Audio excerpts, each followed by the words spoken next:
Good afternoon, everyone. Good afternoon. I hope you people are in the best of spirits. And sorry to kept you waiting. There were some technical errors, and I hope now the process will be fine and there will be no problem. So, guys, today is our session number 3. Today is our GST session number 3. And the background notes or the smart notes you can download from the description box. So, I request you kindly download the notes from the description box. Yes. अभी तक हमने क्या क्या revise किया है? We have done basic concepts. What was the constitutional amendments? What was the need? What are the advantages? We have done some important definitions. Which I marked. Charging section. Yes. Supply क्या होती है? क्योंकि बिना supply के GST लागू ही नहीं होता. Value of supply, yes, and time of supply. तो अभी तक हमने जीएसटी, ये लगा लीजिए, बुनियादी बातें हम कर रहे हैं. We are talking about the basics. तो बुनियादी बातों में हमने ये चीजें करी. आज का जो एजेंडा है सेशन नंबर 3 का, उसके अंदर हमें place of supply, yes, ITC and composition scheme, ये 3 टॉपिक्स हैं मेरे पास जो मैं आज कंप्लीट करने की चेष्टा करूंगा. थोड़ा हमारा आधा घंटा निकल गया है और 2:30 बजे I have to leave because there is another session. So अब थोड़ा सा मैं 1.5 घंटा हमारे पास है आज के सेशन के लिए, और इस 1.5 घंटे के अंदर मैं ये पूरा प्रयास करूंगा कि आपको ये 3 टॉपिक्स समझा पाऊं. प्लेस ऑफ सप्लाई, आईटीसी और कॉम्पोजिशन स्कीम. पहले मैं थोड़ा सा गाइड कर दूं प्लेस ऑफ सप्लाई के बारे में. Guys, GST destination based consumption tax है. GST destination based consumption tax है. तो डेस्टिनेशन कहां पर है वो इंपॉर्टेंट है, ओरिजिन इंपॉर्टेंट नहीं है. It is not levied on origin principle. तो प्लेस ऑफ सप्लाई कहां पर है वो इंपॉर्टेंट है. सप्लाई किसको मिल रही है वो ज्यादा इंपॉर्टेंट नहीं है. बात समझने की कोशिश करिएगा. जगह, place of supply, and the place of supply should be in whole of India including JNK. तो प्लेस ऑफ सप्लाई, इनफैक्ट जब हम वैट की बात करें, पुराने वैट के अंदर we used to see seller कहां का है, परचेजर कहां का है. यहां पर हम खाली देखते हैं 2 बातें, याद रखिएगा, LOS and POS, location of the supplier and place of supply. तो ये जो प्लेस ऑफ सप्लाई वाला कॉन्सेप्ट है ये बहुत ज्यादा इंपॉर्टेंट है. इससे हमें ये पता चलेगा कि सप्लाई किस जगह हुई है. क्या प्लेस ऑफ सप्लाई इंडिया में है या प्लेस ऑफ सप्लाई बाहर है. LOS होता है लोकेशन ऑफ द सप्लायर. तो location of the supplier, place of supply अगर सेम स्टेट में है तो इंट्रा स्टेट कह देते हैं, और लोकेशन ऑफ सप्लायर और place of supply different states में है, डिफरेंट कंट्रीज में है, तो उसको इंटर स्टेट सप्लाई कहते हैं. तो इस चैप्टर से आपको यह पता चलेगा कि भाई POS क्या होता है, LOS क्या होता है. इनफैक्ट इस चैप्टर से आपको यह भी पता चलेगा इंट्रा स्टेट सप्लाई क्या है और इंटर स्टेट सप्लाई क्या है. इंट्रा स्टेट सप्लाई क्या है, इंटर स्टेट सप्लाई क्या है. तो ये IGST एक्ट, POS के लिए we will go to the IGST act. So let's go to the IGST Act and study what is the concept of POS. Please come. Yes. So the first chapter that I am going to do in the next half hour. तो मैंने क्या किया है, तीनों topics को half an hour each दे दिया है. I've given the 3 topics half an hour each. So first topic that I'm going to do the next half an hour with you, that is place of supply. Guys, the notes of this chapter I have really summarized. If you go through the notes, it became a beauty, literally. In fact, कितना easy हो गए हैं notes, आप इसको जरा देखिएगा. It becomes so easy for you to understand. I think 7 to 8 pages में the entire chapter is summarized. Just look at it. In fact, they have become self-explanatory. Otherwise, इसको समझने में ना बहुत टाइम लगता था. So what I have done is simplified the things for you. So guys, let's start this chapter. Let's start the chapter of place of supply. याद रखिएगा place of supply की इंपॉर्टेंस क्या है. टाइम ऑफ सप्लाई की क्या importance थी. Time of supply, किस दिन जीएसटी लगा, टाइम ऑफ सप्लाई बताता है किस दिन जीएसटी लगा, वैल्यू ऑफ सप्लाई क्या बताता है कितने वैल्यू पे लगा, और प्लेस ऑफ सप्लाई ये बताएगा भाई सीजी लगाओगे, एसजी लगाओगे, यूटी जीएसटी लगाओगे, it will tell us this. तो IGST act is the mother act for this chapter which will be studying. IGST act, yes. The section 1, you know, it contains 3 items, same like short title, extend, commencement. Just you can go through it. There are some important definitions. अच्छा, I have जैसे CGST act की कुछ important definitions थी, ऐसे ही कुछ important definitions मैंने यहां पर मार्क कर दी हैं और उनको मैंने समराइज भी कर दिया है.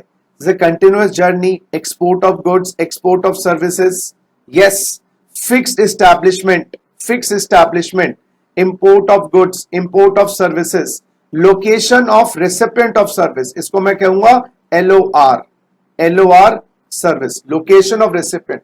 सर आपने तो कहा था प्लेस ऑफ सप्लाई इंपॉर्टेंट है, यानी कि कहां सप्लाई रिसीव हो रही है वो इंपॉर्टेंट है, तो लोकेशन ऑफ द रेसिपिएंट क्यों देखनी है? कुछ जगह पीओएस निकालने के लिए LOR चाहिए होता है. क्या बोल रहे हैं सर, दोबारा रिपीट करिए. अरे बच्चों, एक होता है लोकेशन ऑफ सप्लायर, जैसे SG CA है और ऑडिट की सर्विसेज दे रहा है, मैं दिल्ली बेस्ड हूं, आई एम दिल्ली बेस्ड, तो लोकेशन ऑफ सप्लायर कहां हो गया? दिल्ली. अच्छा, मुझे ऑडिट कंडक्ट करनी है यूपी के अंदर, ऑडिट करनी है यूपी के अंदर, बात समझिएगा, तो मेरी प्लेस ऑफ सप्लाई कहां पर है? यूपी. सर ये तीसरा कॉन्सेप्ट क्या बता रहे हो आप? ये है LOR, location of the recipient. ये भी यूज किया जाता है कहीं कहीं जगह, क्या निकालने के लिए? पीओएस निकालने के लिए. अच्छा, तो LOR का इस्तेमाल खाली हम निकालने के लिए करते हैं, पीओएस क्या है ये भी हम बीच बीच में यूज करेंगे, तो ये गो थ्रू करिएगा. ये location of supplier, LOS service, location of supplier, जैसे मैंने बोला ना कहां से सर्विस प्रोवाइड की जा रही है. एक बात नोट करना, location of supplier goods, location of supplier goods define नहीं है और location of receiver goods define नहीं है. डिफाइन क्या है? Location of recipient services, location of supplier services. Location of recipient goods और location of supplier goods define नहीं है, तो हमें कहीं ना कहीं उससे मिलता जुलती चीज लेनी पड़ेगी. नॉन टैक्सेबल ऑनलाइन रेसिपिएंट, इसको मैं बोलूंगा NTOR, non taxable online recipient. Yes, ये भी कॉन्सेप्ट बीच बीच में आएगा, so I request you to go through this definitions. Yes, next is OIDAR, online information database access and retrieval services, like your Netflix or your online store, or from which you download the music or some books or some digital content or some games you play online. That is called OIDAR services, which are delivered through IT. Over the internet you getting some services of advertisement, of cloud services, ebooks, movies, music, and you can access the database, maybe employment data or some what you call shadi.com. all these services are OIDAR. shadi.com, naukri.com, all these services are online because they provide you something of a database kind of a thing. These can be from outside India. OIDAR can be provided from outside India and they can be provided in India, from India. So these are foreign OIDAR services, my dear friends, and these are domestic OIDAR services, For domestic OIDAR services, there is no special case or special formula. अरे दिल्ली का ही आपका मान लीजिए वो क्या नाम है, वो गाना.com दिल्ली इंडिया का है, आप इंडिया के हो, फिर तो कोई प्रॉब्लम नहीं है. प्रॉब्लम कब आती है? when this OIDAR services are provided from a non-taxable territory. Foreign OIDAR मतलब the provider is in the non-taxable territory. तो उस केस के अंदर जीएसटी कैसे लगेगा ये भी आपको ये चैप्टर बताएगा. तो इस चैप्टर के अंदर place of supply, location of the recipient, intra state supply, inter state supply OIDAR services, वो भी स्पेसिफिकली फॉरेन से जो आ रही हैं, उस केस में जीएसटी आपको पता चलेगा। आइए जी, सेक्शन 5 हुबहू सेक्शन 9 है ऑफ CGST एक्ट का। There are 5 subsections in the section 9। Similarly my dear friends 5 subsections यहां पर, बस फर्क ये है IGST जो लगता है ना गाइस, वो इंटर स्टेट सप्लाई पे लगता है, इंटर स्टेट सप्लाई। और इंटर स्टेट सप्लाई को मैं कहता हूं ISS। अब मैं ये शब्द का इस्तेमाल आगे यूज करूंगा बार बार, तो ये छोटा सा उसका समरी वर्ड लिख लीजिए, ISS। हाँ, सेक्शन 9 किस पे लगता था? इंट्रा स्टेट सप्लाई पे, इंट्रा स्टेट सप्लाई। ये इंटर स्टेट सप्लाई पे लगता है। फर्क ये था, वो मैक्सिमम 20% था। यस माय डियर फ्रेंड्स, ये मैक्सिमम 40% है, क्योंकि ये सारा का सारा सेंट्रल गवर्नमेंट ही रिटेन करती है, बाद में अपोर्शन करती है स्टेट्स के साथ। तो सेम कॉन्सेप्ट है, बस बाकी 52, 53, 54 इज जस्ट लाइक 92, 93, 94, 95। हाँ, बस एक चीज और बता दी गई है, IGST on goods imported into India, goods imported into India shall be levied and collected under section 3 of the custom tariff act। Import of goods पर जो IGST लगाना है वो ऑलरेडी कस्टम टैरिफ एक्ट के सेक्शन 3 के हिसाब से लगाया जाएगा, और value determined under that act. Value भी ये वाली वैल्यू नहीं, IGST जब इंपोर्ट पे लगाया जाता है बच्चों, उसकी जो मूल्यांकन किया जाता है, वैल्यू निकाली जाती है, that is not as per the CGST act, the valuation will be as per the custom law. बिल्कुल सही, बिल्कुल सही। तो IGST on import will be levied under section 3 of the custom tariff act on the value determined as per the customs law, not as per the GST law। Same cheese, 52, 53, 54, 55, to go through 92, 93, 94, 95। Fine। Now, interstate supply, I told you LOS location of supplier, POS place of supply, और ये किसकी बात कर रहे हैं? Goods की। तो section 7(1) बात करता है goods, interstate supply of goods. Notice करिएगा, 2 different states, 2 different union territory, state and union territory.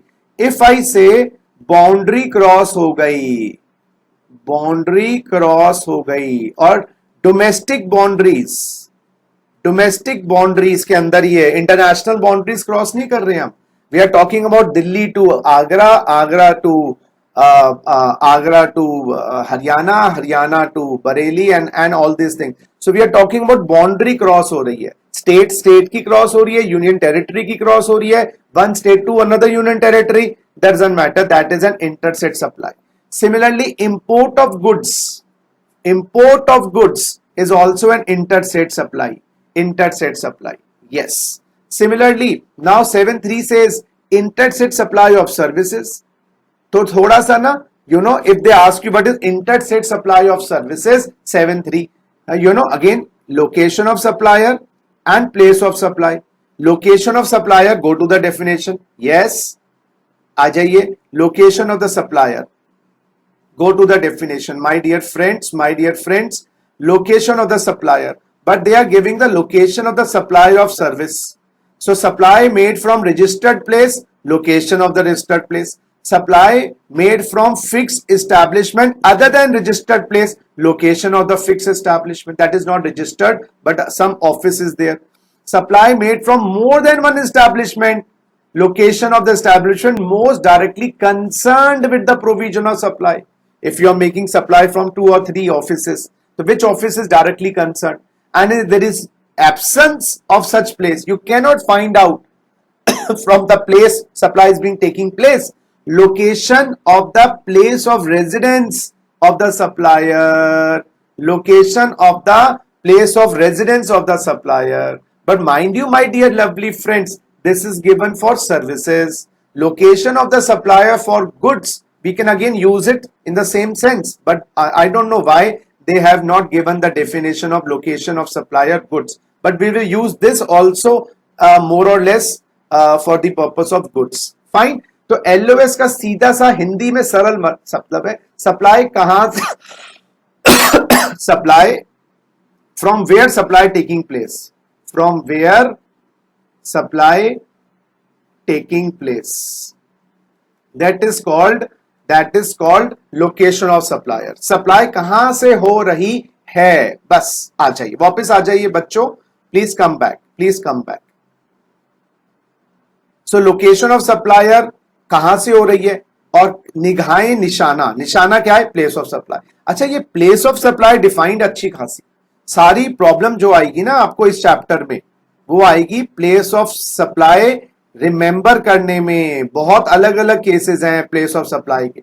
LOS क्या है, एलओएस तो जहां से सप्लाई की जा रही है, इंपॉर्टेंट क्या है, प्लेस ऑफ सप्लाई का है, कहां हो रही है। भाई मैंने तीर चला दिया, वो है जी एलओएस, लोकेशन ऑफ सप्लाई। वो तीर कहां गया, वो इंपॉर्टेंट है।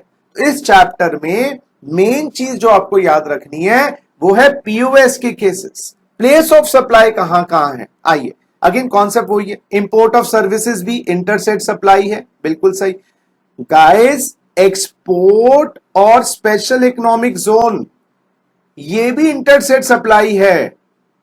तो डोमेस्टिक बाउंड्रीज क्रॉस हुई थी, अब इंटरनेशनल बाउंड्रीज, ये लो इंपोर्ट को भी देखो जी, पहले तो डोमेस्टिक बाउंड्रीज के अंदर अंदर काम हुआ, डोमेस्टिक बाउंड्री के अंदर अंदर काम हुआ, फिर हमने इसको डोमेस्टिक बाउंड्रीज क्रॉस हो गई है ना, इसको इंटरसेट सप्लाई माना। इंपोर्ट्स को इंटरसेट सप्लाई माना। गाइस एक्सपोर्ट्स को भी हम इंटरसेट सप्लाई मानते हैं, एक्सपोर्ट्स को भी इंटरसेट, और स्पेशल इकोनॉमिक जोन को भी हम इंटरसेट सप्लाई मानते हैं। तो चार चीजें इंटरसेट सप्लाई में है as per section 7। Domestic boundaries cross हुई हैं बच्चों, UP to Bihar, Bihar to Agartala, Dadra Nagar Haveli, Chandigarh दिलातेगढ़ Chandigarh में, तो वो सब चीजें बाउंड्री क्रॉस हो गई आईएसएस। बाहर से गुड्स आए या सर्विसेज आए, गुड सर्विस की डिस्टिंक्शन भूल जाओ, गुड्स आए सर्विस आए इंटरसेट सप्लाई। हिंदुस्तान से बाहर गुड्स जाए वो एक्सपोर्ट है, सर्विस जाए वो एक्सपोर्ट है, इंटरसेट सप्लाई। और एसईजेड इंटर, अच्छा लेकिन फर्क देखो, एसईजेड में क्या लिखा है, टू और बाय, एसईजेड में लिखा है टू और बाय। अब समझना, जो एरिया एसईजेड में नहीं होता उसको नाम देते हैं डीटीए, डोमेस्टिक टैरिफ एरिया। सुनिएगा, location of supplier domestic tariff area, place of supply SEZ. बताइए ये आईएसएस है, बिल्कुल आईएसएस है। और location of supplier SEZ, place of supply DTA, ये भी आईएसएस है। हाँ नोट करिएगा जरा इस बात को, क्योंकि टू और बाय, और सर एसईजेड बोले तो, अरे बेटा एसईजेड बोले तो एसईजेड में दो लोग होते हैं, एक तो होता है डेवलपर और दूसरा होता है यूनिट। तो यहां पर अगर हम बोले डीटीए से डेवलपर को सर्विसेज मिली, डीटीए से यूनिट को सर्विसेज मिली, आईएसएस। एसईजेड डेवलपर से डीटीए को मिली, एसईजेड यूनिट से डीटीए को मिली। अच्छा ये डेवलपर यूनिट कौन होते हैं, अरे गाइस डेवलपर वो होता है जो एरिया का, जिसको जिम्मा दिया गया है डेवलप करने का, उसको गवर्नमेंट दे देती है लैंड के, भाई आप आप ओनर हो एक तरीके से इस लैंड के। और यूनिट्स कौन है, जहां वो वहां पर यूनिट्स अपनी फैक्ट्री अपने बिजनेसेस आके स्टैब्लिश करते हैं, वो डेवलपर उनको इंसेंटिव देता है कि आओ आप मेरे साथ काम करो, मेरे एसईजेड में काम करो, मैं आपको सस्ते में जमीन दूंगा, सस्ते में फैसिलिटीज दूंगा, तो एरिया डेवलप होना स्टार्ट कर जाता है। और लास्ट पॉइंट क्या लिखा है, रेजिडुअल सप्लाई। अगर कोई इंट्रा स्टेट सप्लाई नहीं है और कहीं कवर्ड नहीं है, हाँ जी सेक्शन 7 के अंदर और कवर्ड नहीं है, उसको भी इंटरस्टेट। तो रेजिडुअल पॉइंट, तो 1 2 3 4 एंड 5th इट सेज अगर कोई सप्लाई कहीं और कवर्ड नहीं है, कहीं और कवर्ड नहीं है इन सेक्शन 7 और इंट्रा भी नहीं है, तो बाय डिफॉल्ट इंटरस्टेट मानी जाएगी। तो 5 सप्लाई इंटरस्टेट मानी जाएंगी, एक डोमेस्टिक बाउंड्रीज क्रॉस होना, imports, exports, special economic zone developer या स्पेशल इकोनॉमिक जोन यूनिट को सप्लाई मिले या वो सप्लाई दे, गुड सर्विस, बात एक ही है। आइए next is section 8 intra state supply. Intra state supply, अरे बच्चों when the LOS and the POS are in the same state, same union territory, Delhi Delhi, Andhra Pradesh Andhra Pradesh, Andaman to Andaman, same. और इंट्रा स्टेट सप्लाई पे क्या लगेगा सर जी, लगेगा सीजीएसटी प्लस एसजीएसटी, या लगेगा CGST plus UTGST. Sir बिल्कुल। और सर इंटर स्टेट सप्लाई पे क्या लगेगा, आईजीएसटी। और इंटर स्टेट सप्लाई पे क्या लगेगा, आईजीएसटी। लेकिन सर एक बात समझ नहीं आई, एक्सपोर्ट में तो प्लेस ऑफ सप्लाई तो आउटसाइड इंडिया होता है, आप जीएसटी कैसे लगा दोगे? इसलिए यहां पर इसका भी प्रोविजन है कि क्या इसको हम बोलते हैं एक्सपोर्ट्स को जीरो रेटेड। तो ये जीरो रेटेड सप्लाई क्या होती है ये भी मैं बताऊंगा। लेकिन अभी हमने क्या समझ लिया, इंटर स्टेट क्या है, इंट्रा स्टेट क्या है। इंटर स्टेट पे क्या लगेगा, आईजीएसटी, और इंट्रा स्टेट पे my dear Laddu Gopal will levy CG plus SG, that will be 2020 maximum. और ऑब्वियसली 28% लगता है तो 14, 12% लगता है तो 6, 5% लगता है तो 2.5, और अगर वो इंट्रा यूनियन टेरिटरी है सीजी प्लस। और ऑब्वियसली ये बड़ी इंपॉर्टेंट बात है, समझिएगा, डीटीए दिल्ली का, डोमेस्टिक टैरिफ एरिया दिल्ली का, और एसईजेड भी दिल्ली में है, ये दोनों सेम स्टेट है। और ये है लोकेशन ऑफ सप्लायर, ये है प्लेस ऑफ सप्लाई। देखो जी, डोमेस्टिक टैरिफ एरिया दिल्ली, सुनिएगा बात, स्पेशल इकोनॉमिक जोन दिल्ली, इस केस में इसको इंट्रा स्टेट नहीं माने जाएंगे, इंटर स्टेट सप्लाई माना जाएगा, चाहे दोनों सेम स्टेट में है। Following supply of goods not intra state supply, supply of goods to और बाय एसईजेड डेवलपर और एसईजेड यूनिट, तो अगर वो सेम स्टेट में भी होंगी इंटर स्टेट माना जाएगा। Goods imported into territory of India till they cross custom frontier of India. Yes, you know, this is goods and they are goods coming from outside India and goods are lying here. Yes, goods are lying here and they have not crossed the custom frontier. This is the custom frontier. Goods have coming into India. Goods are there in the custom frontier cross. अब यहां पर अगर कोई cell हो जाती है, interstate supply ISS माना जाएगा उसको। Yes, till they cross होने के बाद then it will become a part of the India and supply to tourist. You know, section 15 के अंदर, you are a tourist, you will buy the goods and take them out of India, whether you buy in the same state, yes, doesn't matter. Again, in all these three cases it is not treated as intra-state but it will be treated as interstate supply, whether they are LOS and POS of the same state, doesn't matter. In this case this is treated as interstate supply, interstate supply.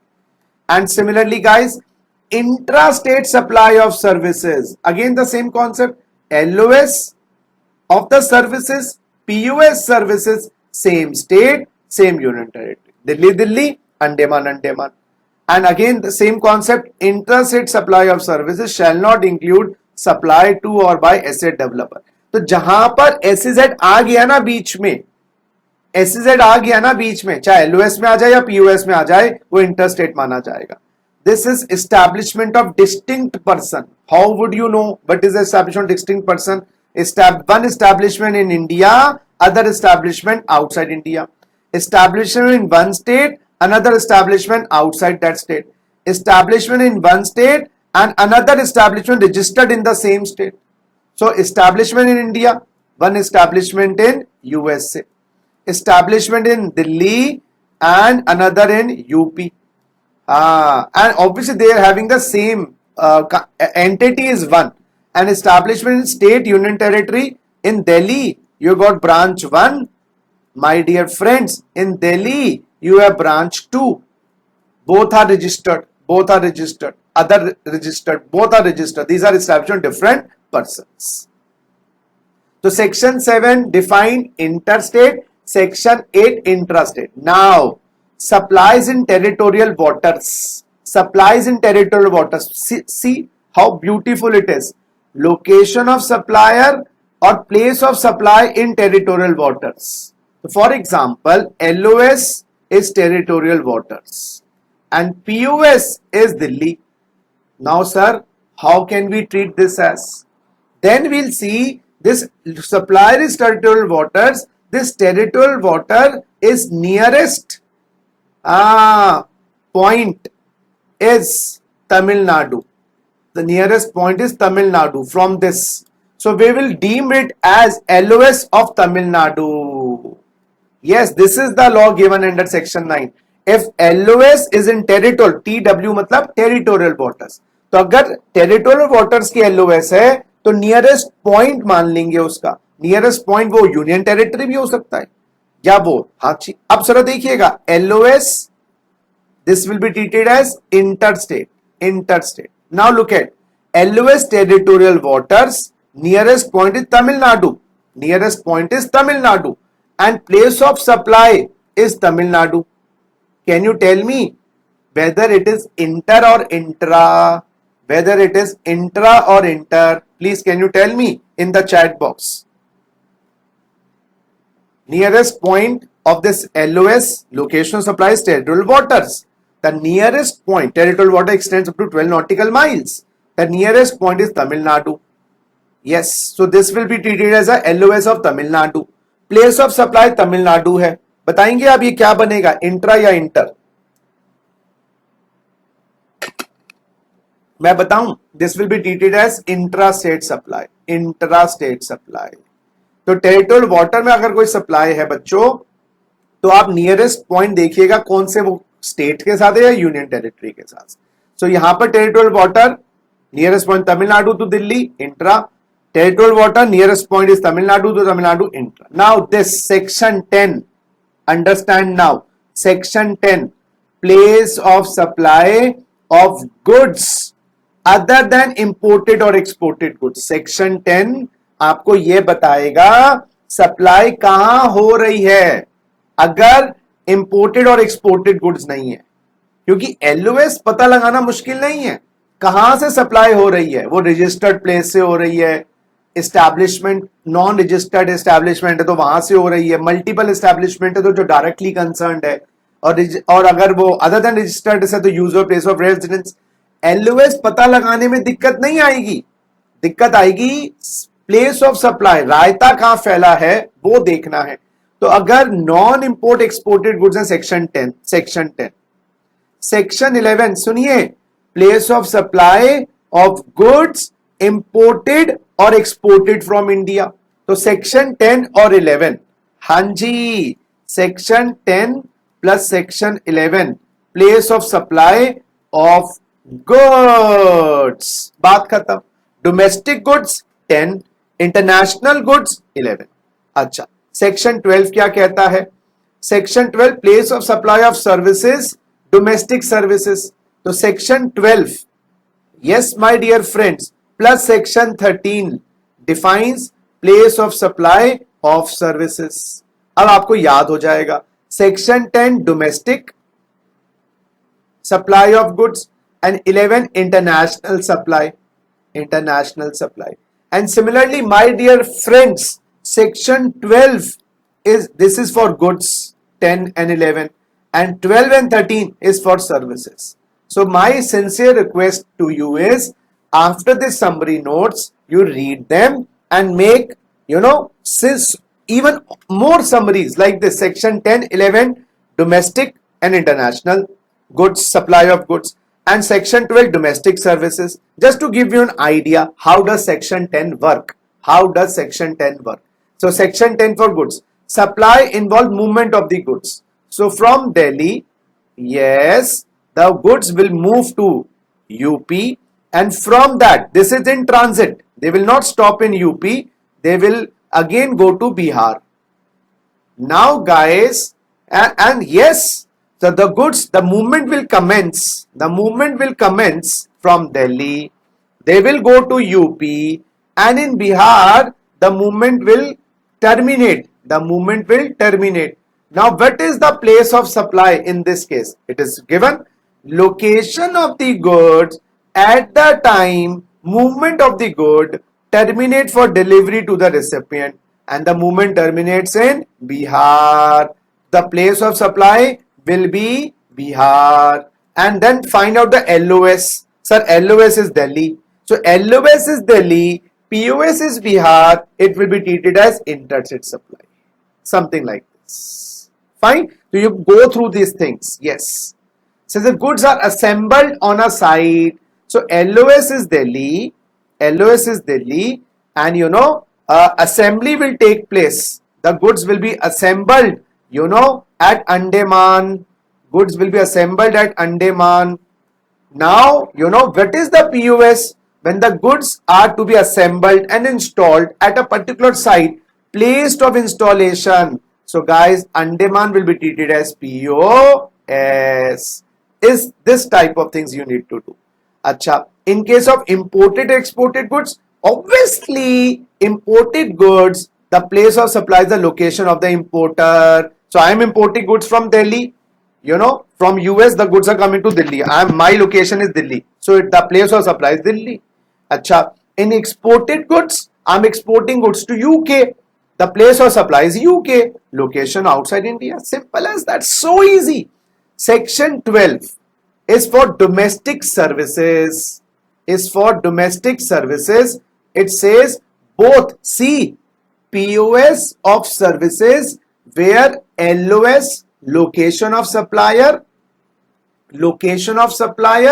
my dear friends, and location of recipient. Again, location of recipient is not important, but it is important to determine the place of supply. We will always see the place of supply, but to determine place of supply, we might sometimes see location of recipient. And what is the location of recipient? Sir, LOR. Sir, what is LOR for services? LOR for services. Yes, I told you to study the definition. LOR, कौन receive कर रहा है? आ जाओ एक बार definition भी देख लो. LOR of services. LOR of services. एक सेकेंड बच्चों, आ जाओ. लोकेशन ये राजी. Location of recipient of service received at registered place of business. Registered place. Service received at fixed establishment other than registered place. Location of fixed establishment. Service received at more than one establishment. Location of the establishment most directly concerned. And in the absence of such place, location of the residence of the recipient. जहां recipient रहता है. तो कहीं ना कहीं sir ये तो बहुत इजी हो गया. LOS और LOR सेम हो गया. यस, क्योंकि प्लेस ऑफ सप्लाई मुश्किल होता है, LOR या LOS निकालना मुश्किल नहीं है. तो आपका रजिस्टर्ड प्लेस या अदर प्लेस या मोस्ट डायरेक्टली कंसर्न प्लेस और कोई ऐसा प्लेस नहीं है, तो आप रहते कहां पर हो. अब सुनिए, दोनों इंडिया के हैं. सुनो, इंटर स्टेट सप्लाई के बाद सेक्शन 8 पे आते हैं बच्चों. इनफैक्ट सेक्शन 11 पे आना पड़ेगा. 9, 10, 11, 12 पे थे ना, मैं भूल गया. हाँ, अब देखो क्या लिखा है. Place of supply of services where LOS and LOR India. Location of supplier भी इंडिया में है, जैसे मैंने सप्लाई करा, और जो रिसीव करने वाला वो भी इंडिया में है. तो ये थोड़ा सा टाइम कंज्यूमिंग और एफर्ट्स वाला है सेक्शन 12 और 13. 11, 10 और 11 गुड्स के केस में प्लेस ऑफ सप्लाई निकालना लड्डू का खेल है, लड्डू. लेकिन 12 और 13 में, इसलिए मैंने क्या किया, अब जरा थोड़ा सा ध्यान दीजिएगा. इसमें लगभग 10 to 15 केसेस अप्रोक्स, मैं बोलूं 3, 4, 5, 6, 7, 8, 9, 10, 11, 12, 13, 14, अप्रोक्स 12 से 13 डिफरेंट केसेस हैं डोमेस्टिक सर्विसेज के, जहां पर POS क्या होगा वो पता लगाना है. 12-13 केसेस. अब देखिए, ये है रेजिडुअल केस जो 12-3 to 12-14 में कवर्ड नहीं है. अब ये 12-3 to 12-14 क्या है गाइस? ये है जी 12-13, 12-3. और सुनिए, मैंने इसको भी बहुत इजी कर दिया है आपके लिए. Now you read it. और जो मेन बुक से पढ़ते और इसमें पढ़ते, रात दिन का फर्क है. जो मेन बुक आपने पढ़ी होगी ना हमारे साथ, उसमें बहुत डिटेल्ड में चीजें थी.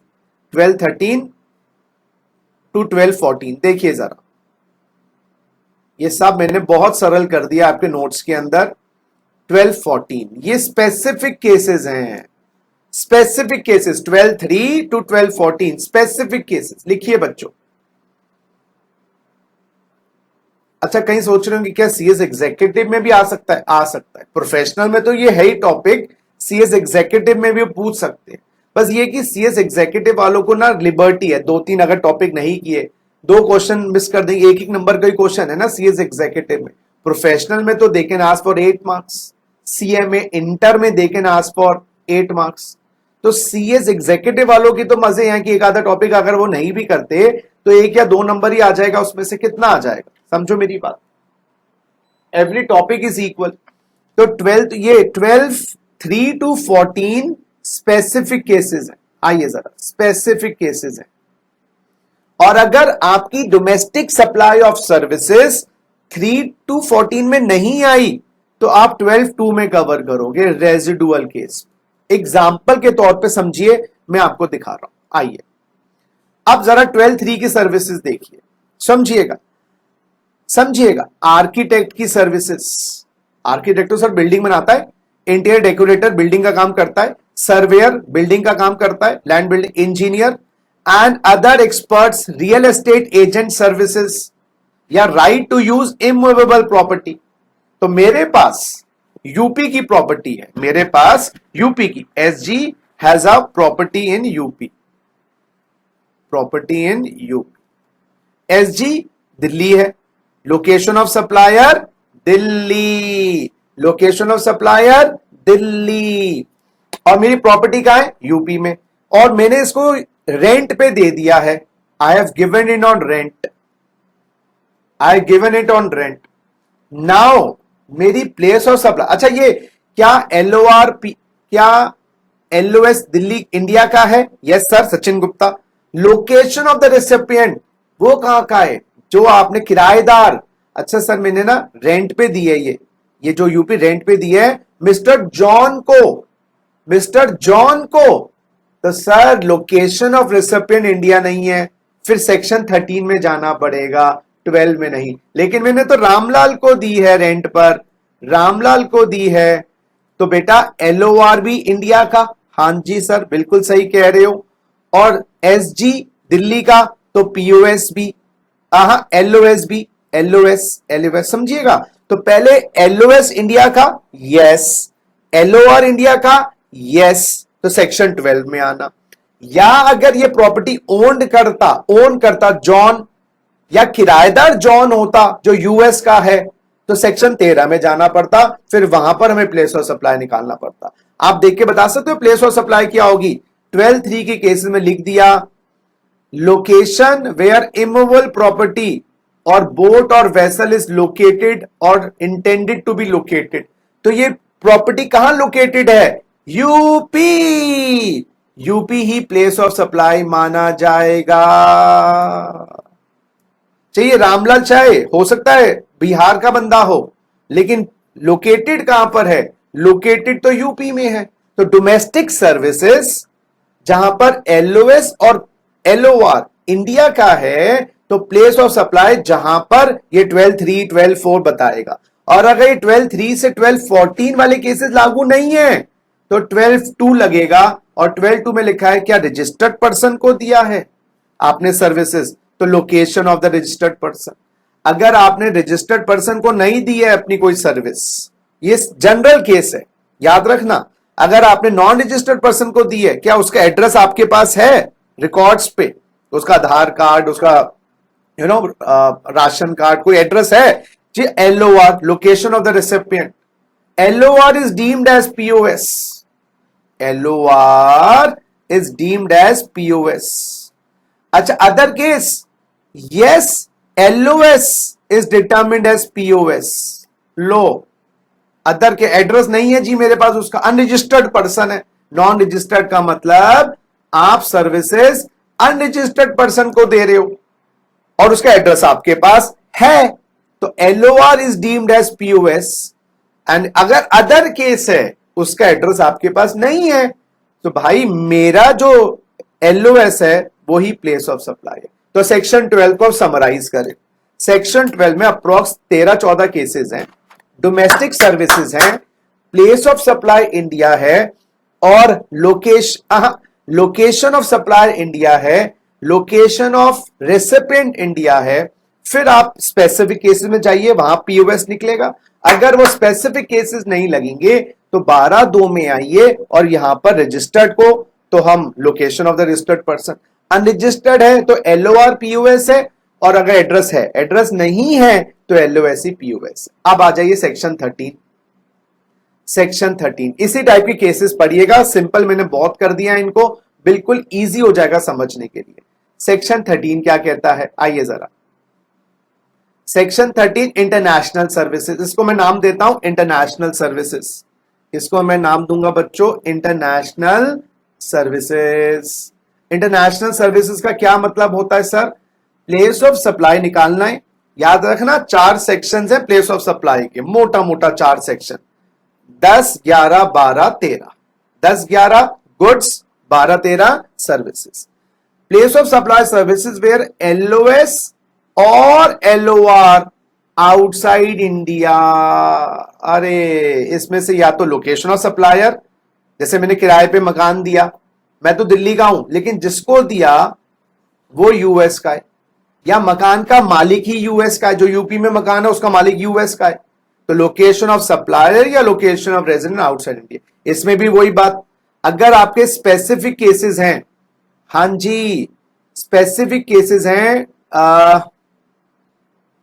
12(3)(2), जरा देख लें, यहां पर लिख लें 12(3) to 12, एक second my dear lovely friends, 12(3) to 12(12), और 13 भी है क्या, 12(3) to 12(12), तो यहां पर लिखना जरा एक बार, स्पेसिफिक केसेस 12(12), स्पेसिफिक केसेस, तो यहां पर तो लिखा हुआ है स्पेसिफिक केसेस। लेकिन अगर आप स्पेसिफिक केस में नहीं आए तो बेटा जनरल रूल पीओएस का क्या होगा, 12(2) रेजिडुअल केस, रेजिडुअल केस।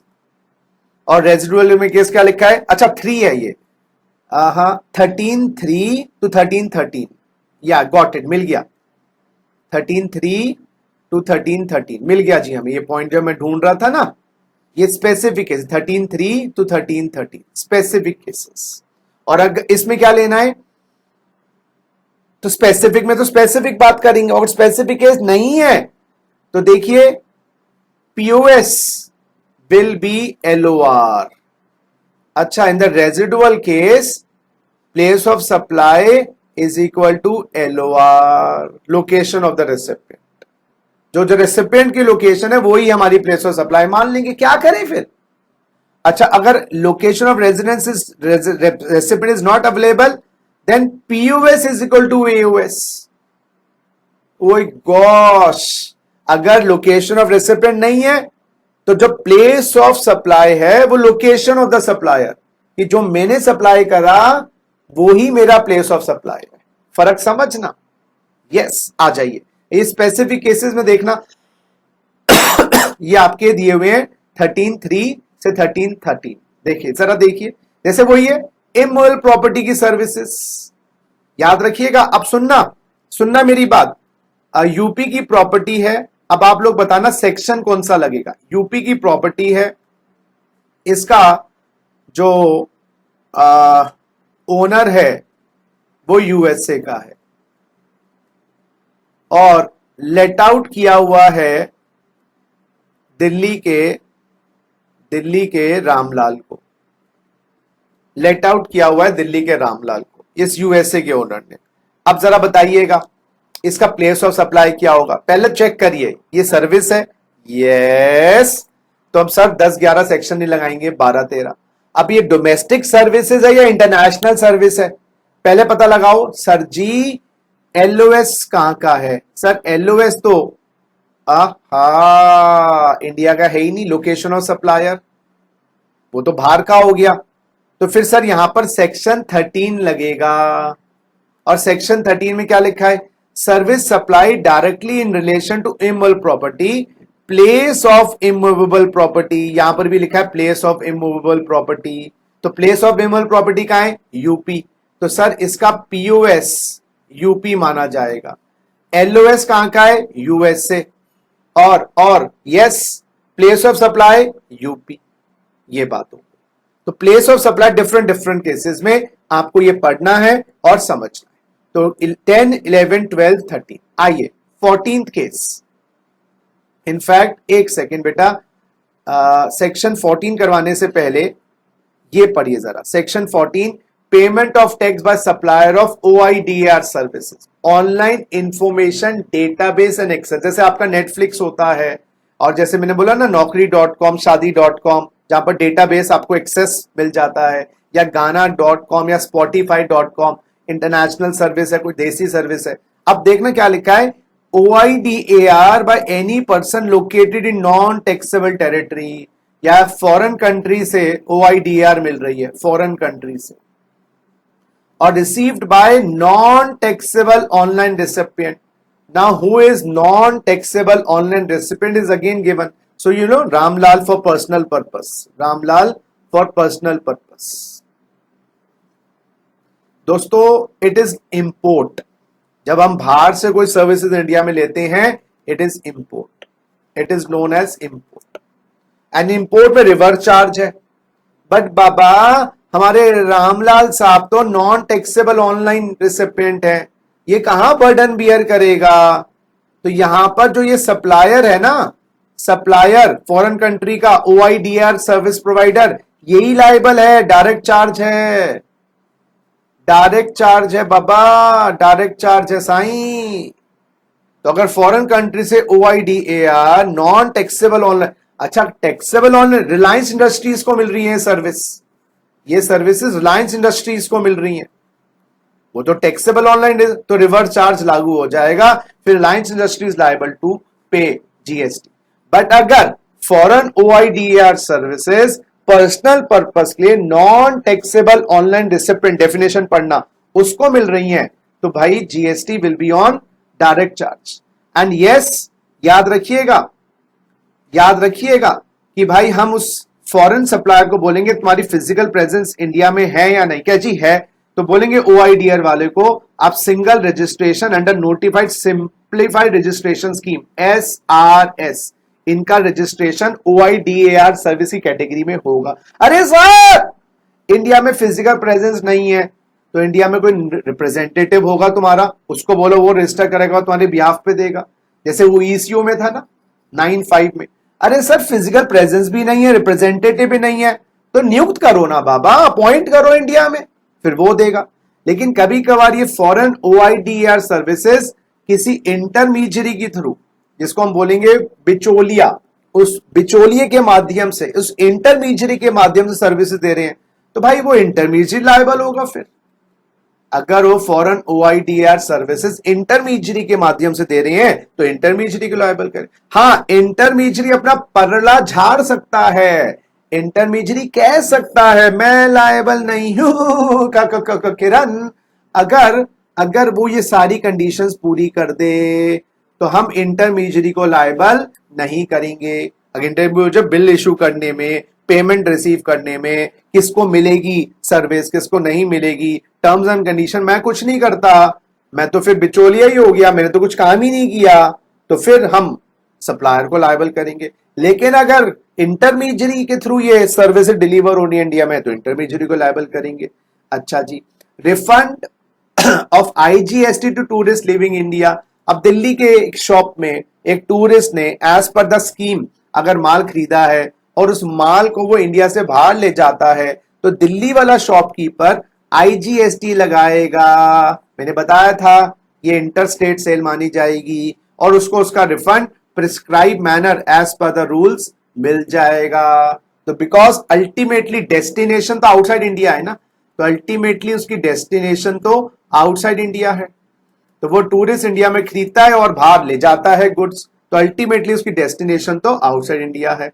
और last section, zero dated supply. Guys समझिएगा मेरी बात, डिटेल में समझा रहा हूं। LOS, POS, इंटरस्टेट और जीरो रेटेड सप्लाई।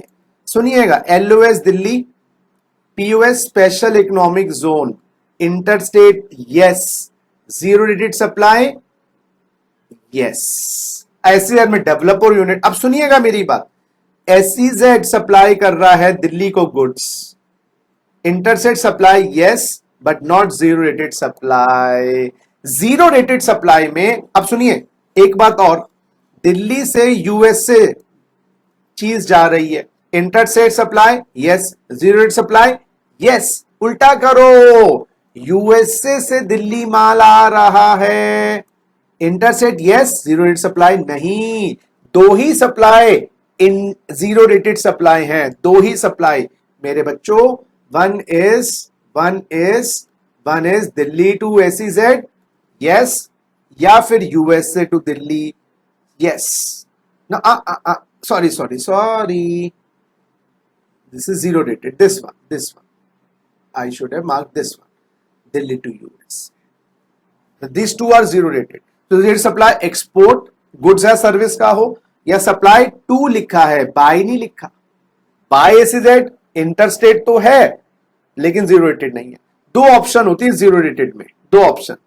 आप पहली ऑप्शन, आप supply without payment of IGST ना लगाएं, क्योंकि ये गवर्नमेंट का इंसेंटिव है, कह लो इंसेंटिव कह लो गवर्नमेंट की तरफ से। क्योंकि एक तो आप स्पेशल इकोनॉमिक जोन को माल बेचो, जीएसटी मत लगाओ, और अपना जो अनयूटिलाइज्ड आईटीसी है वो रिफंड ले लो, refund of unutilised ITC refund ले लो। दूसरी ऑप्शन, आप जीएसटी लगाओ, आईजीएसटी लगाकर माल बेचो और बाद में उसका रिफंड ले लो एज पर सेक्शन 54। तो there are two options under zero rated supply. One, levy IGST and then deposit the IGST and claim the refund of IGST.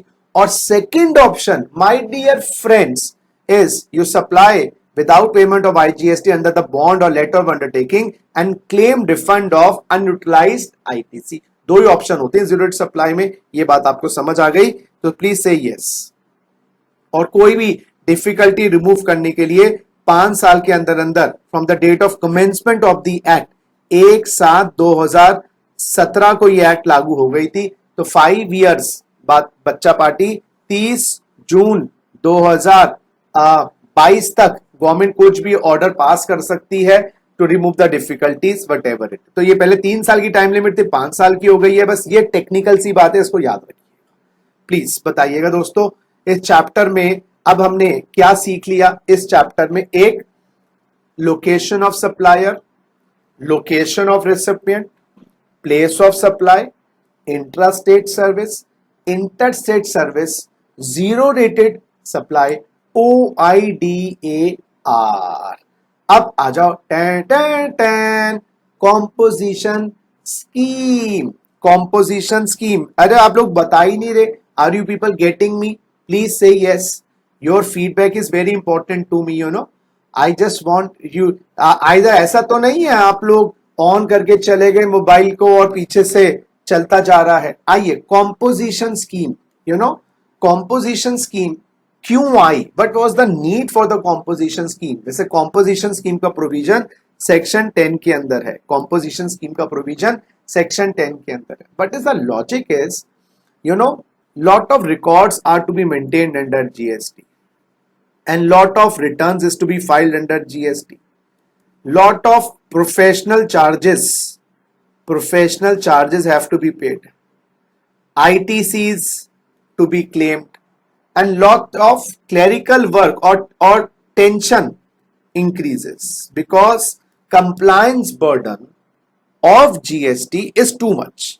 Compliance burden of GST is too much. Records have to be maintained, returns have to be filed, monthly returns, professional charges you need to pay to the professionals, claim the ITC, tension। भाई तुम काम धंधा करोगे या इनकी compliance करोगे?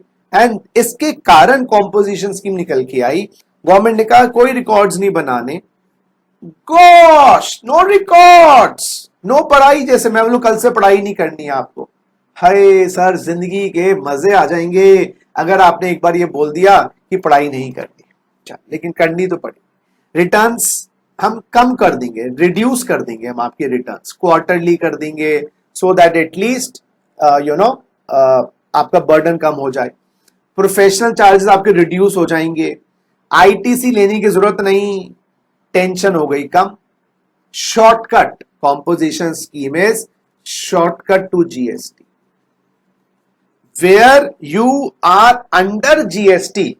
Yes, my dear friends, without the pangas. Without the pangas. You are under GST without the pangas. This is like just like you are in the system and without in the system. तो composition scheme दो हैं sir. फायदा क्या है इस composition scheme? और आपका जो रेट ऑफ जीएसटी है ना, वो नॉर्मल जीएसटी जो 28%, 5%, 18%, वो घट जाता है सर. रेट भी घट गया, किताबें भी नहीं बनानी, रिटर्न्स कम हो गई, प्रोफेशनल चार्ज कम हो गए, तो मजा आ गया. लेकिन सर ये लिमिटेड लोगों के लिए है, स्मॉल ट्रेडर्स के लिए है, सबके लिए नहीं. स्मॉल ट्रेडर्स के लिए, स्मॉल बिजनेसमैन के लिए. This is not meant for everyone, because बड़ा बिजनेसमैन है, he has the facilities, he has the money power, he has the resources to comply with the formalities. But एक छोटा बच्चा है ना, we need to hold his finger. Small child of 1 year, we need to hold his finger, not for a child of 40 years or not for a person of 40 years. So we need to hold the finger for a child. तो ये composition scheme वो है. दो composition scheme है बेटा, एक 10-1 वाली, ये आपकी नॉर्मल कॉम्पोजिशन स्कीम में बोलूंगा, नॉर्मल कॉम्पोजिशन स्कीम, या इसको मैं नाम देता हूं. और दूसरी कॉम्पोजिशन स्कीम जो नई आई है मेरे बच्चे, वो आई है 10-2A. ये नॉर्मल वाली है 10-1 प्लस 10-2, और 10-2A आई है service composition scheme. This is the new composition scheme. पहले ये नोटिफिकेशन के माध्यम से थी, अब ये मेरे बच्चों आपकी एक्ट में ही डाल दी गई है. तो 10-1 वाली और प्लस 10-2 वो नॉर्मल स्कीम है. 10-1 प्लस 10-2 कह लीजिए, तो 10-1 प्लस 10-2 नॉर्मल कॉम्पोजिशन. ये 3 लोगों के लिए 10-1 वाली स्कीम. मैन्युफैक्चरर के लिए है, ट्रेडर ऑफ गुड्स के लिए है, और supply of food for human consumption और drinks other than alcoholic liquor for human consumption. 3 लोगों. उत्पादक, who is manufacturer, yes. Trader, yes, who buys and sell wholesale retail. Trader may be a wholesaler और a retailer. Yes my dear friends. And your restaurant and catering services, supply of food for human consumption और drinks other than alcoholic liquor for human consumption. इनको क्या कह रही हैं? आपकी, हाँ जी, अगर मैन्युफैक्चरर की, ट्रेडर की या सप्लायर की, हमारा फाइनेंशियल ईयर एग्जाम के लिए 2021, this will be the base year for our examination 2025. आप इसके प्रायर फाइनेंशियल ईयर में जाइए. प्रायर फाइनेंशियल ईयर हो गया 19-20. This is the Laddu Gopal prior financial year 19-20. तो गवर्नमेंट कहती है स्मॉल ट्रेडर्स, यहां पर टर्नओवर 1.5 करोड़ तक है, पुराने साल की 1.5 करोड़ तक है, up to 1.5 crore.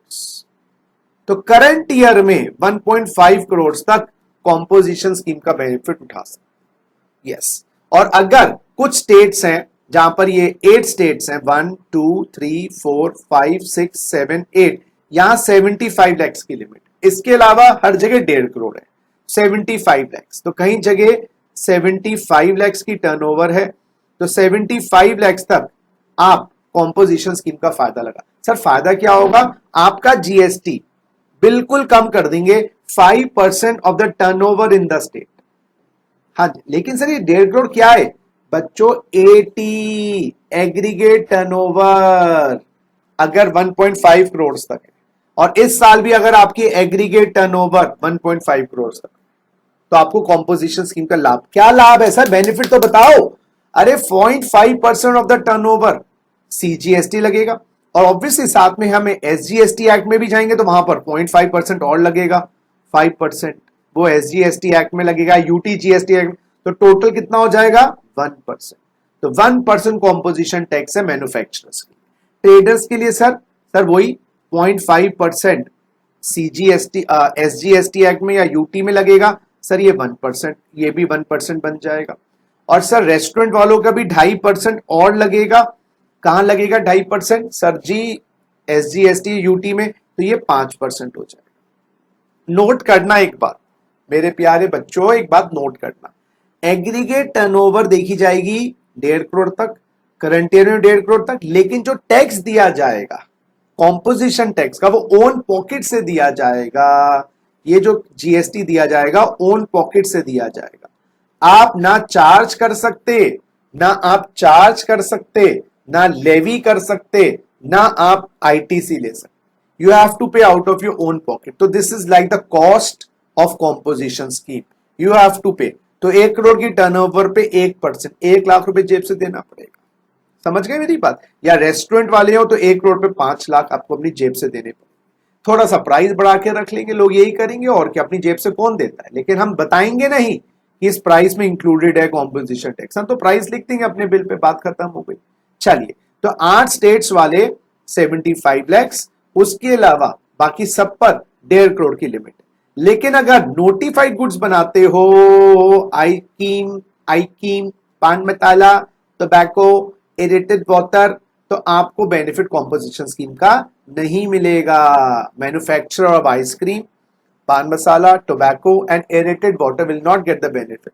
Sir chartered accountant का क्या होगा? सर इंटीरियर डेकोरेटर का क्या होगा?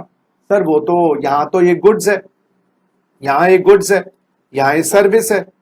तो उनके लिए बनाया गया ना कंपनी सेक्रेटरी, चार्टर्ड अकाउंटेंट्स जो प्रैक्टिस में है, सुनिएगा बात, उनके लिए बनाया गया 10(2)A वाली स्कीम। ये 10(2)A वाली स्कीम में क्या लिखा है? लास्ट ईयर की टर्नओवर, एग्रीगेट टर्नओवर 50 लाख तक थी, तो इस साल की, कौन से साल सर? 19-20 और 20-21 में आपकी एग्रीगेट टर्नओवर 50 लाख तक थी, तो आपको बेनिफिट मिलेगा। सर कॉम्पोजिशन टैक्स क्या है? 3% of the turnover in the state और प्लस 3% और जोड़ना पड़ेगा एसजीएसटी यूटी, तो the effective rate will become 6%।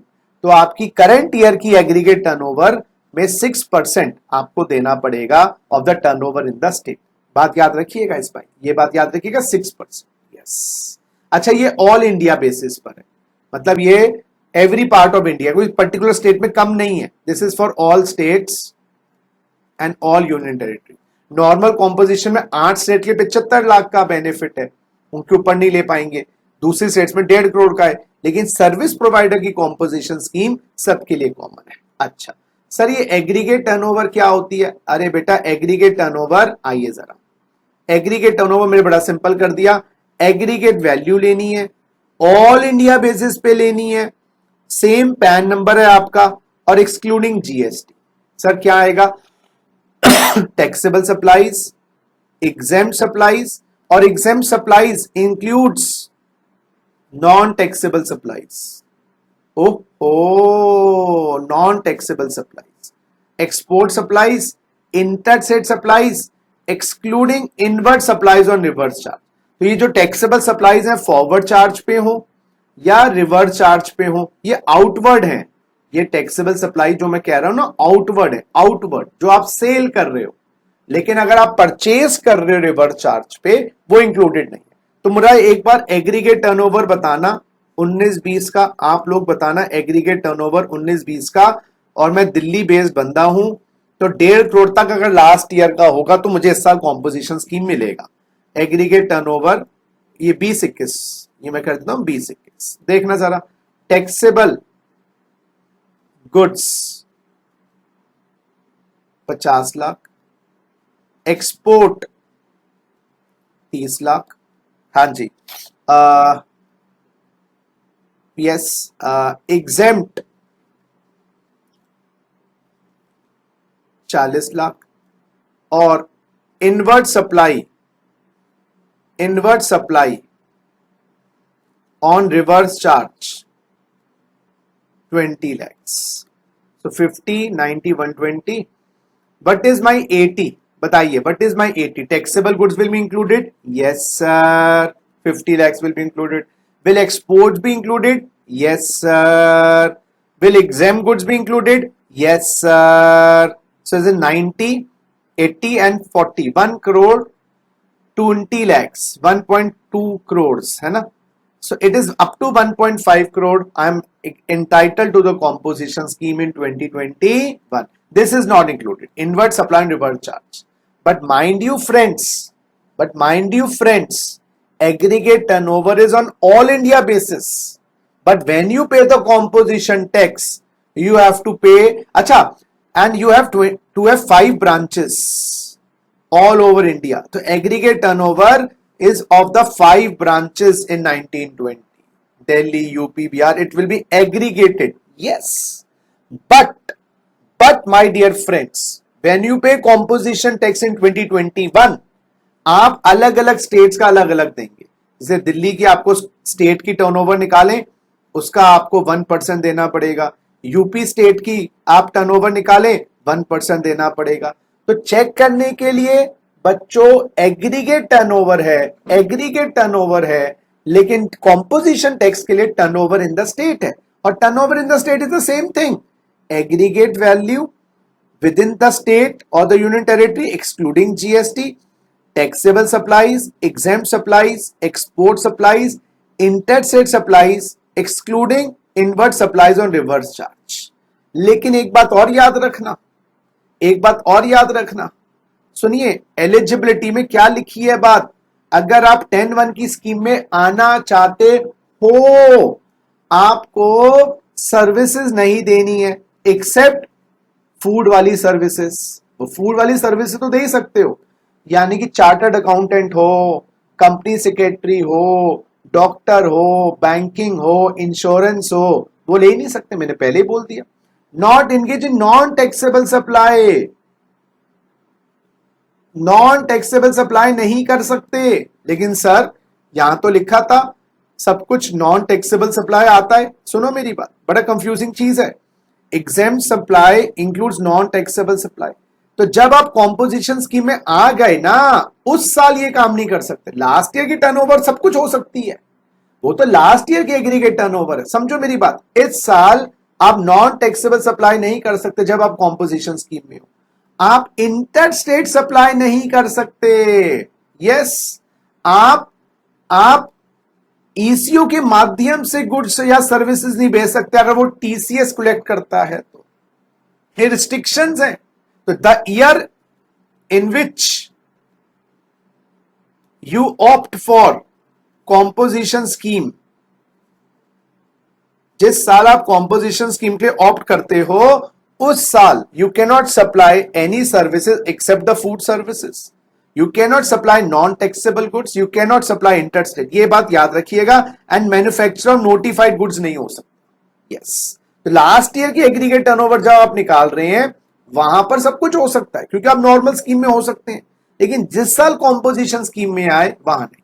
लेकिन अब क्या होता है दोस्तों, मैं आपको छोटी सी बात बताऊं. When the person is in the composition scheme और मना कर रहे हैं उसको सर्विस के लिए, he is a manufacturer and some little bit of services here and there are performed, but the law says under 10(2) आप सर्विस परफॉर्म नहीं कर सकते जिस साल आप कॉम्पोजिशन स्कीम में आ गए. तो गवर्नमेंट ने थोड़ा सा रियायत, थोड़ा सा फायदा दिया और गवर्नमेंट ने कहा कि चलो अगर आप 10(1) वाली स्कीम में हो, यस, आप extra services, yes, non food वाली सर्विसेज भी परफॉर्म कर सकते हो, परफॉर्म कर सकते हो. लेकिन उसकी परफॉर्मेंस या उसकी वैल्यू कितनी होनी चाहिए? Supply of services the current financial year 2021, 10% of the turnover in the state in the preceding financial year, और 5 lakh whichever is higher. तो आप लास्ट ईयर की नॉन फूड सर्विसेज प्रोवाइड कर सकते हो 2021 में. उसके लिए आपको टर्नओवर निकालनी पड़ेगी स्टेट की 1920 की, और 1920 में 5 लाख तक या 10% of the turnover whichever is higher. अगर आपका मान लीजिए लास्ट ईयर की टर्नओवर थी आपकी कितनी सर, 80 लाख, तो भैया 2021 में turnover in the state, her state का अलग अलग होगा. ये दिल्ली के लिए अलग निकलेगी, यूपी के लिए अलग निकलेगा, बिहार के लिए अलग निकलेगा. 10% ऑफ 80 लाख, ये दिल्ली की टर्नओवर है, दिल्ली की बात करें तो 10% 8 लाख, और 5 lakh whichever is 8 lakh तक की सर्विसेज आप परफॉर्म कर सकते. इस पे टैक्स कितना लगेगा? वही जो आपका नॉर्मल कॉम्पोजिशन टैक्स है. तो इन सर्विसेज पे जो आपका normal rate of composition tax है वही लगेगा. Normal rate of composition tax है वही लगेगा. लेकिन एक बात याद रखिएगा बच्चों, अगर आप लोन्स और डिपॉजिट एक्सटेंड करते हो in return for the interest, तो वो 10% की लिमिट से एक्सक्लूड हो जाएगा, 10% की लिमिट से एक्सक्लूड हो जाएगा। तो अगर ये 80 lakhs में यस एग्जेम्प्ट भी लेना है, टैक्सेबल भी लेना है, सब लेना है, लेकिन इस 80 lakhs में अगर लोन और डिपॉजिट है जिसका इंटरेस्ट 10 लाख रुपए है, वो 10 लाख है तो हम 70 लाख का 10% करेंगे, 80 लाख का 10% नहीं करेंगे। क्लियर? चलिए नेक्स्ट 10(2)A वाली स्कीम में भी यही कंडीशंस है। देखिए 10(2)A वाली scheme, service provider non taxable supply नहीं कर सकते, इंटर स्टेट सप्लाई नहीं कर सकते, ईसीओ के माध्यम से अगर आप सप्लाई नहीं कर सकते, आप कैजुअल टैक्सेबल पर्सन एनआरटीपी नहीं हो सकते, यस। और नोटिफाइड गुड्स या सर्विसेज अगर आप परफॉर्म कर रहे हो, गवर्नमेंट नोटिफाई कर सकती है कि ये वाला सर्विस प्रोवाइडर ये स्कीम नहीं ले सकता, ऐसी अभी कोई नोटिफिकेशन नहीं आई है, गुड्स के लिए तो ये वैसे भी नहीं है, लेकिन फिर भी गवर्नमेंट नोटिफाई कर सकती है कि ये वाले सर्विस प्रोवाइडर्स कॉम्पोजिशन स्कीम नई वाली 10(2)A की नहीं ले सकते, तो वो नहीं ले सकते, बात खत्म। नेक्स्ट अब देखिएगा aggregate turnover for determining eligibility to pay composition tax. ये एग्रीगेट टर्नओवर निकालते वक्त कुछ इंक्लूजन्स हैं, कुछ एक्सक्लूजन्स हैं, और टर्नओवर निकालते वक्त स्टेट की यस ये एक्सक्लूजन्स हैं, ये भी एक्सक्लूड करना है, ये भी एक्सक्लूड करना है। तो ये थोड़ा सा ध्यान दीजिएगा बच्चों, अगर जब आप एग्रीगेट टर्नओवर और टर्नओवर द स्टेट निकालें, कुछ इंक्लूजन्स हैं, कुछ एक्सक्लूजन। जिस दिन आपकी लिमिट करंट ईयर की, हाँ जी करंट ईयर की 10(1) के अंदर 1.5 करोड़ से ऊपर चली जाएगी एग्रीगेट टर्नओवर, या 75 लाख से ऊपर चली जाएगी 75 लाख से, आपको कॉम्पोजिशन स्कीम से बाहर निकाल दिया जाएगा। ऐसी 10(2)A के लिए आपका करंट ईयर जैसे 2021 में 50 लाख से ऊपर चली जाएगी, ऑटोमेटिकली लैप्स हो जाएगी, ऑटोमेटिकली लैप्स हो जाएगी। Yes, the day your current year turnover of 2021 exceed 1.5 crore, 75 lakhs or 50 lakhs, you will be out of the composition tax. Composite dealer cannot claim tax and cannot claim ITC. Composite dealer ना ही tax लगा सकता, no levy, no charge, no ITC, but he will pay out of his own pocket. Yes, और penalty भी लगाई जा सकती है आपके ऊपर अगर कॉम्पोजिशन टैक्स बनता था और आपने कॉम्पोजिशन टैक्स नहीं बनता था और फिर भी कॉम्पोजिशन टैक्स दे रहे हो, you were liable to pay under 9(1), you were liable to pay under 9(1), but आप 10(1) में आ गए या आप 10(2)A में आ गए, तो that is a wrong thing, that is a wrong thing. Then you will be liable to pay penalty, yes, you will be liable to pay normal tax, and 73-74 recovery. Yes, the recovery proceedings under 73-74 can be levied. So guys, what can I do? Now we have got 15 minutes. So what can I do? Should I start this topic tomorrow? In fact, what I'll do is, there is one point of thing which I need to tell you. Tomorrow is Friday. Friday class will not be there. In fact, we'll have the class on Saturday. And we will try to compensate tomorrow's class along with Saturday's class, where I intend to take a 3-hour session, 3 to 4 hour session on Saturday. So the exact time I will pakka inform you, and please try to read ITC chapter. I'm not starting the chapter today. ITC, in fact, registration, exemption, and all your major topics. Yes, the starting 10 or 12 chapters of GST are most important, and we'll try to complete the main topics. Yes, ITC we will do, registration we will do, exemptions we will do. I think apart from that, I cannot feel there is any other practical chapter besides that.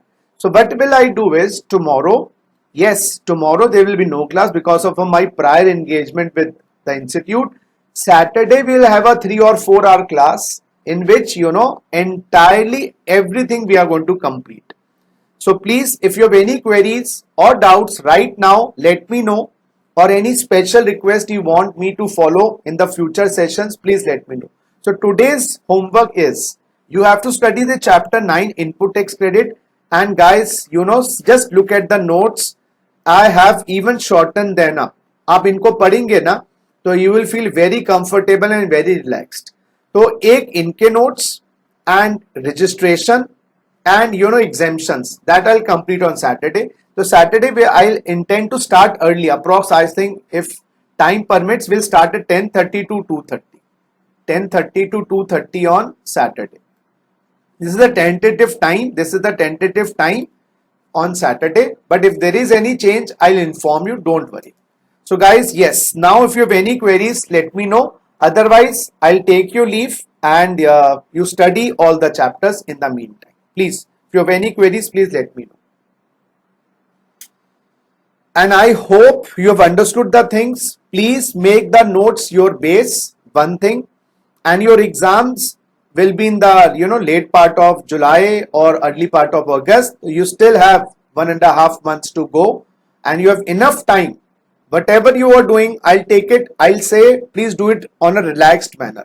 Whether you're giving 2 groups or 1 group or whatever 3 groups of CS professional, doesn't make any difference. But if you decide about one thing, please stick to it. If you're giving 1 group, give 1 group purely concentrating wise on the 1 group. If you're giving 2 groups, don't change your decision in the last moment, because it will be really a disaster at the last minute you're going to change your decision. So my sincere request to you is please follow your plan and take things easy. I'm telling you, ज़्यादा तवज्जो देने से, ज़्यादा pressure लगाने से, a pressure cooker without letting out the pressure will burst. So similarly, I request you, times are difficult. Yes, these times, last 1.5 years, are difficult for everyone, including us teachers, mentally, for some people financially, some people health-wise, some people. So I just request you to have a cool mind. Little bit, when we are stuck in a problem, try to be detached to the problem. It is just like when you fall down, just try to think about the time when you are going to get up. So don't think about why I have fallen, why I am into a negative atmosphere. These things will always be there. In fact, the last 60-70 years of humankind have been so nice and so comfortable. Our forefathers didn't have so comfortable life. So when we had the comfortable life, we didn't say why we are getting comfortable life. So now you have no right to complain also. So my sincere request to you is have a plan. Have a plan and execute it. आप थोड़ा करो, थोड़ा करके ही काम होता है, ज्यादा करने की आवश्यकता नहीं है. People who have been successful, I've seen many of them, including me. Earlier I was not like this, they think less and work more. But I've learned this lesson is, if you think less and work more, you will always be successful. If you think more and work less, you will never be successful. So just have an open mind, cool mind, relaxed mind. इस attempt में paper नहीं देने का मन है, मत दो यार, दिसंबर में दे देना, नवंबर में दे देना, क्या टेंशन है यार, इतना स्ट्रेस किस बात का. टाइम कुछ नहीं होता. मुझे तो लगता है ये जो टाइम है, it is going on in circles. We are giving the time 35 minutes, 45 minutes, 90 minutes. Joe Biden has become president at the age of 75 plus, more than I think 78. Rajiv Gandhi became the prime minister at the 35. So it doesn't make any difference. Time is just a, imagination of the mind. So if you can go beyond time, stress is created by time. So if mental boundaries you can ignore, like, ठीक है अभी नहीं हुआ बाद में कर लेंगे, क्या जल्दी है. रिलैक्स. आलसीपन नहीं कह रहा मैं, लेजीनेस नहीं कह रहा मैं आपको लेजीनेस प्रमोट नहीं कर रहा. मैं आपको लेजीनेस प्रमोट नहीं कर रहा. मैं कह रहा हूं रिलैक्स्ड माइंड से ही काम होता है. अगर जिंदगी में बहुत ट्रबल चल रही है ना, तो मैं बोलूं take a break for 10 days, 15 days. Take a break. सब कुछ छोड़ दो. And you will be feeling as if you have a new life. होता क्या है, हम एक ही थॉट प्रोसेस में फंस जाते हैं, अब वो निकल नहीं पाते. ऐसा लगता है कि सारी दुनिया हमारे अगेंस्ट है, ऐसा लगता है कि nothing is going right, but you are in the wrong direction. This is just like, when there is a one-way road and you enter in the wrong side, you feel all the cars are coming towards you. When you are in the one-way road, everything is going like this and you come on the opposite side. तो ऐसा आपको लगेगा कि सारी दुनिया ही मेरे against है, माँ बाप मेरे अगेंस्ट हैं, मेरा भाई मेरे अगेंस्ट है, मेरे दोस्त मेरे अगेंस्ट है, कोई मेरे साथ नहीं है, ऐसा कुछ नहीं होता। You alone are complete. Yes, but इसके लिए समझने के लिए बहुत मुश्किल काम है, उतना ही सरल काम है कि थोड़ा रिलैक्स रहो यार, कुछ नहीं होता। ज्यादा ज्यादा परप्लेक्स होके फेल ही हो जाते हैं बच्चे, मैंने देखा है, ज्यादा परप्लेक्स होके बच्चे फेल ही होते हैं, तो अल्टीमेटली टाइम तो वैसे निकल जाएगा। एक अगर क्यू सेरा सेरा वाला कॉन्सेप्ट आप फॉलो कर लो ना, क्यू सेरा सेरा, क्यू सेरा सेरा का मतलब होता है what will be, what will not be. ये चीजें अभी समझ नहीं आएंगी, ये चीजें अभी आपको, जब आप थोड़ा मेच्योरिटी आ जाएगी, जब चीजें समझ आएंगी, everything happens on its own time. Again I am saying, it's not laziness, it is relaxness. You do your work in a very sound, planned manner and see the fruits. You will be enjoy the journey. In fact, the journey is more important ना। आप पढ़ रहे हो, exam दे रहे हो, मेहनत कर रहे हो जाएगा। इतना स्ट्रेस ना लो, स्ट्रेस लेके सी but Covid has done to many people. तो वही मैं कह रहा हूं, कुछ नहीं, जो होना है वो, people got Covid even sitting at home. That does not mean go out of the home and without wear. Again, people misinterpret. I'm just have a relaxed mind. Take all the precautions. If you don't want to give exam this year, give it next year. But be prepared next year. Don't say next year to next year then. Okay? So my request to you is just chill and all is well. 3 Idiots movie, the concept was also that. Just take a chill pill. Just be relaxed. And everything will fall into place. And even if it doesn't fall into places, you took the chill pill already. You were already relaxed. So when you have worst, you are prepared for the worst, best happens. When you are prepared for the worst, best happens. And when you are prepared for the best, worst happens. तो जब भी life में ना expectation बांधोगे, ये होना चाहिए, जब भी पिटोगे। इसलिए मेरी राय ये है, कोई एक्सपेक्टेशन नहीं रखो, मेहनत करो, बस प्लान करो, मेहनत करो। That's all for today. मिलते हैं फिर अब सैटरडे को। We have a long class, preferably from 10:30 to 2:30, और ये आपके स्टार्टिंग के, आई थिंक जो major part of GST will be covered in those chapters. Thank you, love you and take care.